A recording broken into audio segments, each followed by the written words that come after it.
Сәлеметсіңдер ме балалар? Сәлеметсіздер, апай. Балалар, бүгін біз өзекті тақырыптар қозғайық деп отырмыз.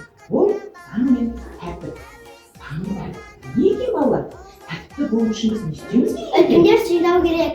Жарайсың. Дұрыс жүру керек. Ережені сақтау керек. Бір-бірімізге жаман сөз айтпауымыз керек.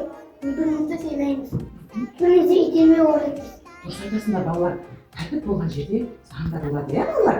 Біз балабақшада бір-бірімізді итермей, ойыншықпен де ойнағанда бір-бірімізбен бөлісіп, бір-бірімізге жаман сөз айтпай, жақсы сөздер айтып, үлкендерді құрметтеп, тыңдауымыз керек. Дұрыс айтасыңдар. Сол үшін біз тәртіпті болып жүреміз, иә? Тамаша. Сәлем, менің атым Жансұлу. Сәлем, менің атым Айқын. Біз балабақшаға барамыз. Біз балабақшада ойнаймыз, күлеміз. Және тәртіп сақтаймыз. Ерсі, мен ойнағым кетті. Мен сүйікті болсың ғой. Жоқ, мен Ерсі.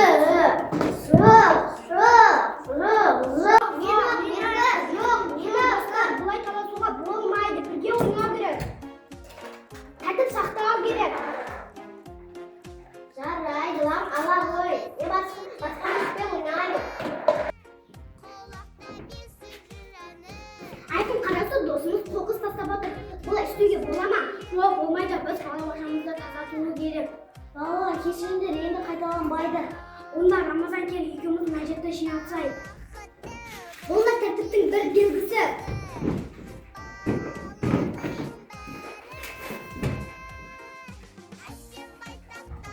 Балалар, бір-бірімізді итермейміз, зиян келтірмейміз. Бұл да тәртіптің бір түрі. Айсұлтан, келсінші, кел екеуміз дос болайық.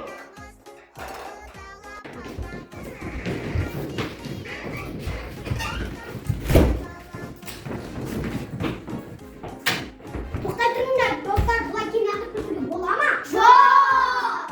Біз әркім өз күндерін скаптарына салсын.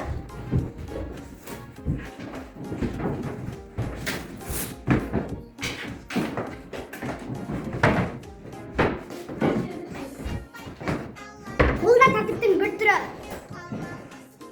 Мен тәртіпті баламын. Мен достарымды сыйлаймын. Ережені сақта.